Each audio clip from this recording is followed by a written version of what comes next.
Well, hi all. Thanks for joining this cybersecurity monitoring and threat management session. I am Joe Rafanelli.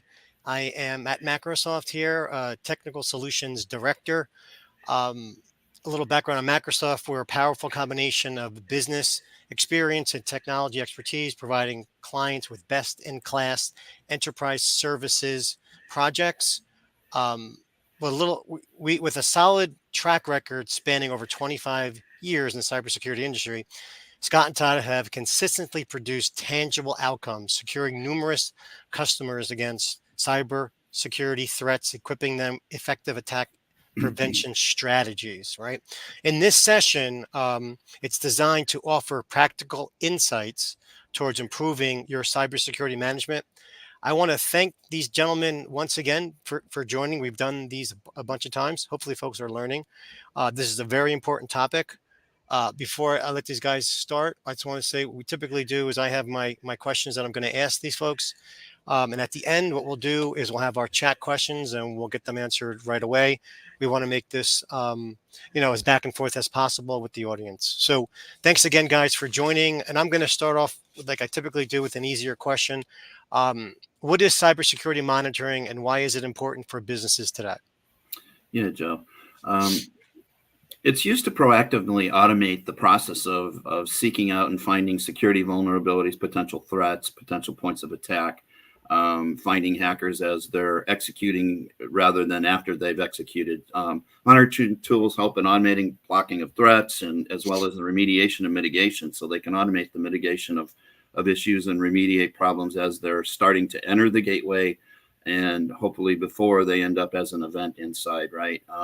They also help with the incidents when you get a security vulnerability incident or an event or a hack or a ransomware. It helps greatly reduce the amount of time in recovery and mitigation.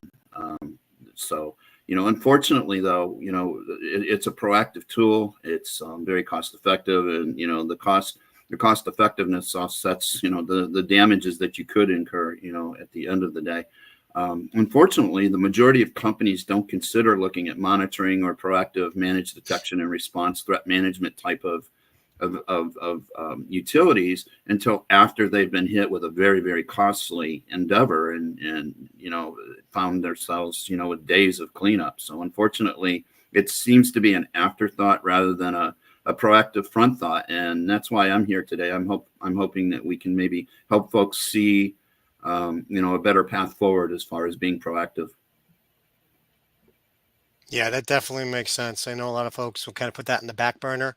Usually it is for cost perspective, but the impacts are huge, right? We've seen a lot of stuff in the news with folks getting a lot of cybersecurity attacks. Okay, thank you for that. So, how does threat management differ from traditional security measures? Maybe we could put that one to Todd. Go ahead.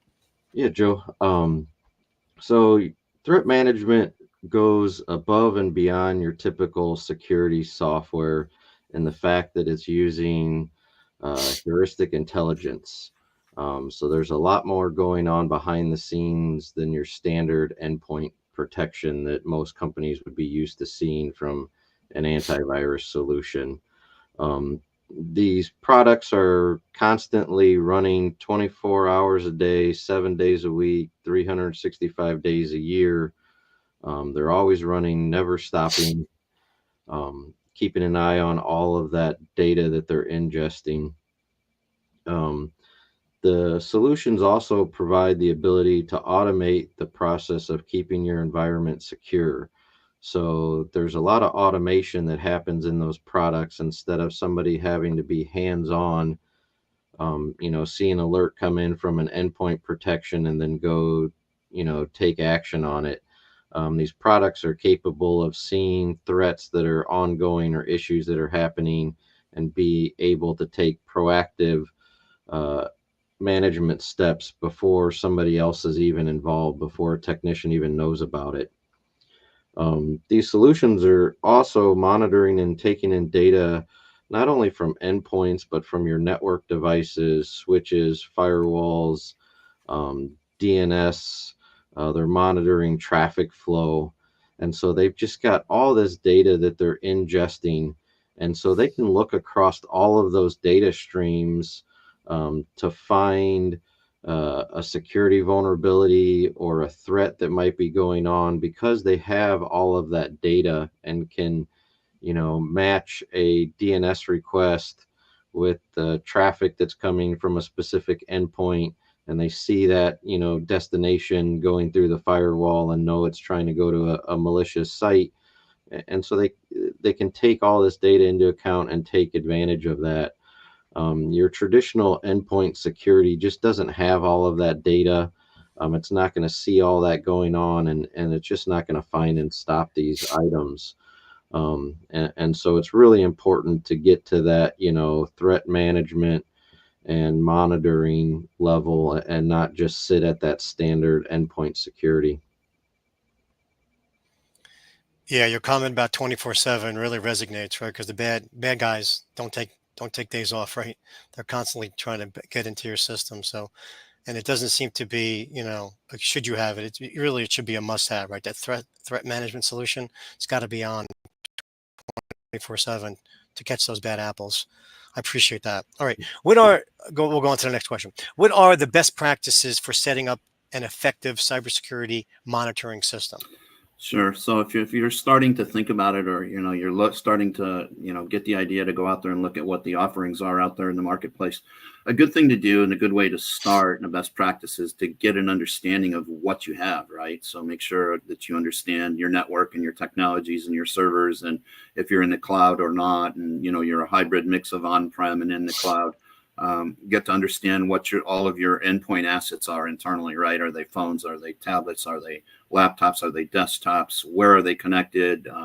Do we have any bring your own devices? So get a good understanding of all the applications and all of the bells and whistles that are in your organization and your environment, right? Get a good overview of it, map it out so that you understand what you have. And then that gives you a good starting point to set up a plan and start, working with vendors, and it'll help you shortcut, your vetting of the vendors as well. Certain vendors do better in certain areas and within certain types of environments, organizations, networks.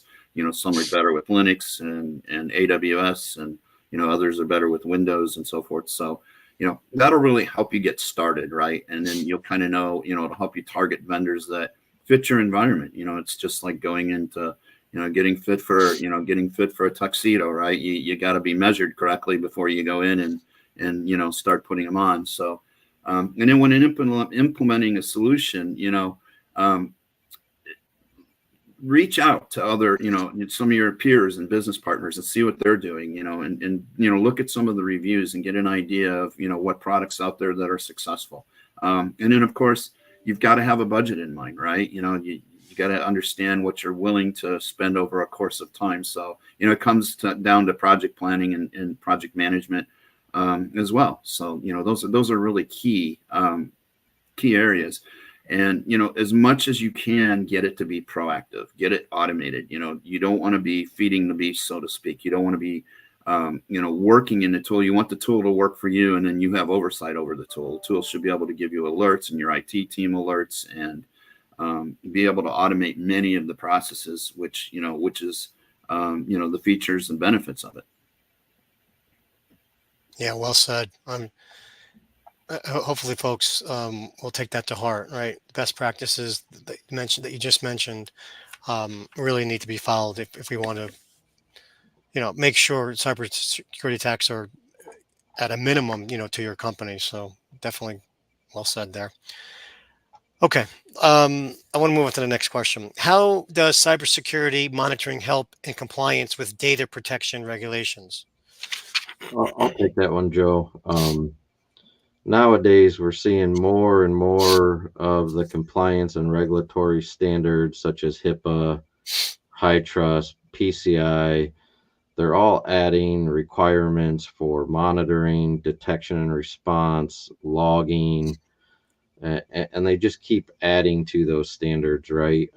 We don't ever see that going down. On top of all of those regulatory bodies, now you have your companies that offer cyber insurance. They're also doing the same thing. They're not going to give you a policy unless you can provide proof of having these elevated protections, that you've got proactive monitoring, threat detection and response.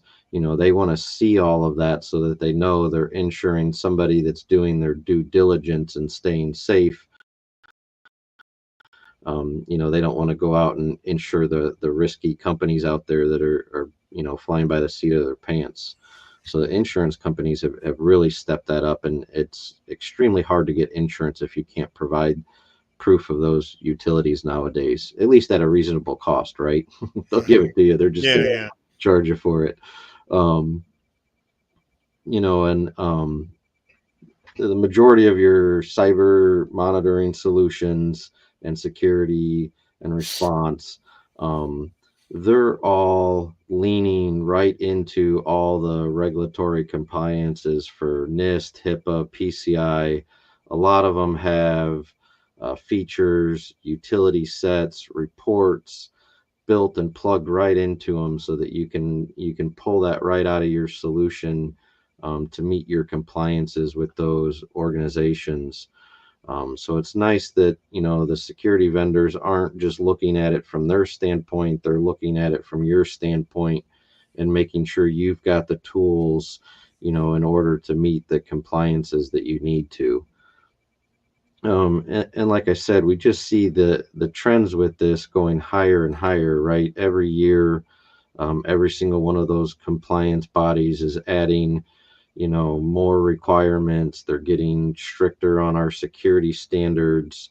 They're wanting to see more logging, more monitoring, more security, and it's not going to stop. It's a product of the world that we live in right now. As long as there's a threat out there, those people are going to want you, protecting yourself and your customers from those threats. So it's not going to get any easier to get past any of that stuff. So it's better to get started off as soon as possible, and not wait for some big change in one of those to really come down and make it hard for you to get compliant. So if you're barely getting by on those compliance standards, now's the time to start getting ahead of that. Yes, I mean, good point. Especially with the cyber insurance, you gotta make sure you're not gonna be able to get it, like you said, or it's gonna be at a really high price. And I'm thinking a lot of folks probably would fail maybe cybersecurity audits without having a appropriate plan. Probably a lot of folks won't even come close to passing any kind of audit when it comes to cybersecurity. But to your point, I mean, folks, it's getting more and more strict because we're getting more and more threats, right? Everybody hears about them, so um, it's something people got to pay attention to. So I appreciate you saying all that. Okay, so I have one last question for you guys, and we'll open it up to the chat questions. Okay, what impact do insider threats have on an organization's security posture, and how can monitoring address them? Sure, I'll answer that, Joe. Insider threats are some of the most significant things to consider when looking at the security of your network and the overall protection of your network as well. You've got a lot of folks that are, employees, and, there's a lot of spam and phishing and a lot of bad websites that you can hit, and they'll execute quickly and drop ransomware and, make life bad for a corporate environment. So, the inside users, arbitrarily can introduce something in just seconds without even really realizing it, right? So, they can expose the entire environment by clicking on a file in an email, or just literally typing in a URL into a web browser and, hitting a site that's been infected. And it takes seconds, not minutes, and it's all over, right? Ransomware has now commandeered your network, whether you're on site or in the cloud. It really doesn't matter anymore. They're just going to hit all the assets and take what they're after. So, a threat monitoring solution can help kind of scan and monitor the traffic daily. It can do things like checking mail as it's coming into gate and saying, "Oh, this looks like it could be spam, phishing. This could have a bad attachment in it." You can set up policies to kind of block and tackle how email is delivered to the environment. Again, it'll be, a lot of them run as agents, and they replace the typical antivirus. So they'll lay on the laptop or the desktop, and they'll do more than the endpoint, right? They won't even allow the user hit that website, because they may already see something heuristically, in there. So, it helps automate and detect, so that's what the users need. They need a lot of automation and detection. They're trying to do their jobs, there are the user awareness trainings and things like that, and saying, okay, if the website looks funny, don't go there. If if you hit something and it feels bad, call IT. But, on top of that, a lot of times these things happen so fast, you don't think to call IT, or you don't have the opportunity until the mess has already hit, already dropped in, the bad guys have already dropped in. So, automating this for your end users and, your insider, to block these insider threats, right? Most of the insider threats, oddly enough, are not bad guys, sneaking into your building and, executing from there. They're your own people inside, not even aware of, something has, hit them. It's like a virus, right? You go out and, somebody sneezes, and the next thing you know, you've got that cold, and it's airborne and you don't see it, right? You can't alert or protect against something you can't see, but an automated managed threat and detection solution can kind of go beyond seeing it. It smells it, right? And it kind of blocks it. And really, when, we had talked about, what are some of the best practices? One of the best practices is targeting the protection of your inside users. It happens all the time. People get targeted. It's a crazy thing. You know what I mean? It's just you don't even know that you're making a mistake. Right? If you're a user, you don't even realize that things that they do today can get by you so quickly, and then you don't feel very smart when it gets by you, and then you get called out on it. But yeah, no, I appreciate you bringing that to the table. Okay. All right. So I had 5 or 6 questions I just asked these gentlemen. Appreciate the replies there. Let's go ahead and update the chat, or let's see if we have any questions on the chat. Okay. First question: how do you evaluate the effectiveness of a cybersecurity monitoring tool or service? I'll go ahead and cover that one. As we touched on earlier, mapping out your environment, will help you identify all of your needs. And this will help you figure out which vendor is going to be best for you, and making sure that they're aligning their system with the direction your company's headed in, and the type of software and technology that your company is using, right? As Scott said earlier, there's companies that lean more towards AWS. There's other companies that lean more towards Azure. There's other companies that, try and do all of it. So they do AWS, they do Azure. Do you need both of those? Do you want somebody that's purely specialized in one? So knowing, the ins and outs of your network, all of the software assets that you have, that helps you, through that process. And if you've identified all of this correctly, you'll get much more effectiveness out of your solution. So you're not just, picking a general solution. You're picking one that's really been vetted for your organization and your needs. Also, a lot of these solutions, they come with reports. Some of them come with some advisory, and they'll help you get your system set up and laid out, and make sure your settings are covering you the way you need to.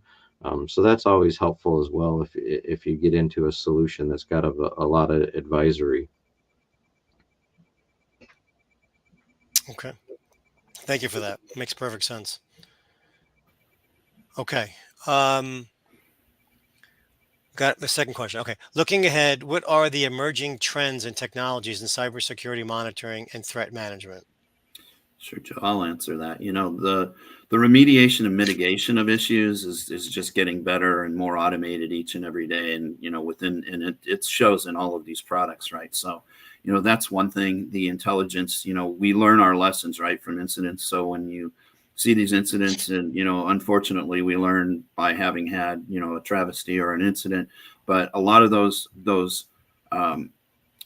things that have happened in the past are now being built into these products, right? So, ransomware, is still, very predominant out there, but it's starting to, lose more battles. Are they winning still? They're still winning right now. The score is up on the bad guys' side, but ransomware is, we're starting to get at it easier and earlier, and we're starting to be able to mitigate and remediate it either before it hits, or it's not as nasty when it does hit. And a lot of that is being built into these threat management and monitoring utilities. Another thing is, a lot of the solutions are getting better at scanning the databases available out there, right? All of the user communities and all of the technical information made available by the big vendors such as Microsoft and AWS. So they're out there and they're actually scanning what's going on in the wild. They're looking at what the technical bulletins are from the vendors, the software application, hardware vendors, but they're also looking at the user communities and really tapping into that knowledge now. So, and that's intelligence that they're building in, right? There is some artificial intelligence that's starting to be somewhat useful, but again, the bad guys are kind of winning in the artificial intelligence right now. So, that's another lesson that we'll need to learn, right? We don't want to build an animal that they can prey on. And artificial intelligence, we have to approach cautiously, but a lot of these utilities are starting to recognize that as well. So the key word here I keep repeating is intelligence, and they're getting smarter, and the good guys are getting better at sharing their data and how their stories are and their avoidance stories. And so when we come together as a team, the good guys, are really doing a better job at just building the intelligence and making the data available for these threat management and monitoring companies to better serve us in a more automated fashion. It's good to hear about that, right? We always talk about the bad apples and the bad guys. It's good to hear that we're making some progress there on our side. One for the good guys. Absolutely. Thank you. Okay. Another question. What do I need to go to get started? Okay. What do I need to do to get started in a monitoring solution? With a monitoring solution. Yeah, I'll take that one too. Sorry. So, as we said a little bit earlier, you want to define your needs, right? You want to know your environment or get to know your environment so that you know what you're looking for, right? And so, Macrosoft has helped our clients immensely, and, we continue to do so. And we offer an assessment where we'll come in and we'll work with your IT department. We'll partner with your business, and we'll look at what you do for your business, what the needs are, what you're using, how you're using technology, how you're leveraging, your communications, where you're leveraging it. So we'll kind of help you assess your entire environment. And that's not only in terms of, technical hardware, software, and applications, but we'll also look at your policies and your corporate culture and your approach to security, because a lot of these threat management utilities, they go beyond just block and tackle from a technology side of it. They also take into consideration your corporate culture as far as security posturing and policies wrapped around that, and so we'll take a look at the gamut of it. And then a lot of times companies aren't prepared with incident response plans or tools, and some of these threat management utilities allow you to build policies. We'll help you write the articles, or we'll get the articles, and they'll help you establish those policies too. So a lot of it is just planning and assessment and going in, as I said, with a budget in mind and knowing your environment. Yeah, well said. I mean, I know you guys are one-stop shopping, so to speak. If folks want to talk about it and about their cybersecurity threats and really get ahead of it, I know you both have so much experience in doing that, and it is really just a conversation away to find out next steps. Okay. Any other chat questions? Let's see, going once, twice. Okay, we can close the session. Once again, guys, thanks so much for your time. I know we've been doing this monthly for a while now. You guys have made all the great points in terms of why cybersecurity monitoring is important, right? Especially these days. Folks that didn't get a chance to ask chat questions, you can always reach out to us. We can set up a session, see what your needs are. You see my contact information there, and we can get our guys on the phone to talk it through. At this point, I want to thank everybody again for joining, and thanks for the great questions. And until next time, have a great day. All right, folks.